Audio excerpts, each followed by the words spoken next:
Former President Trump is convinced that he's going to be indicted soon. And while that's never happened in our history before, there is a chance criminal charges could help the Trump campaign rather than hurt it.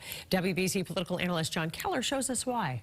I think it's building a lot of sympathy for the former president. Could New Hampshire Governor Chris Sununu be right about the potential indictment being a political windfall for Trump? Our enemies are desperate to stop us because they know that we are the only ones who can stop them, and they know it very strongly. He seems to think so, and the latest poll appears to show Trump enjoying a boost from the news cycle. How can legal jeopardy be a potential political positive? The past is prologue. I shall resign the presidency effective at noon tomorrow. There was clear evidence of President Nixon's guilt in the Watergate scandal of the 1970s. These presidents do grant a full, free, and absolute pardon unto Richard Nixon. But party leaders saw a need to put it behind them quickly. I don't think we want to go into that battle against the Democrats in November having to defend a part of the past.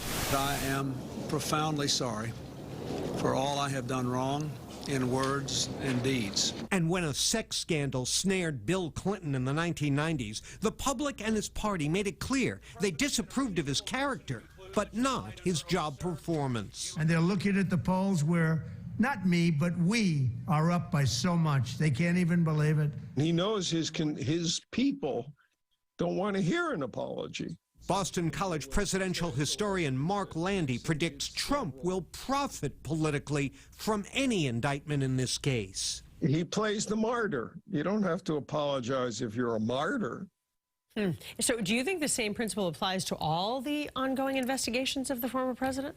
Not necessarily, Paul, at all. I mean, consider the Georgia case where they're looking at possible racketeering and conspiracy charges. That's the one where Trump was caught on tape calling the Secretary of State to find him the winning votes. That has the potential to be much more damaging than the campaign finance violations and bookkeeping fraud that the Manhattan DA is apparently weighing. And those charges in Georgia, if they happen, evoke Trump's behavior in the run-up to the January 6th attack on the Capitol, which we know is not popular with most voters. But, you know, the Clinton-Lewinsky case proved the public just doesn't get excited about charges of sexual impropriety, and I think that's going to hold up here in the Stormy Daniels case.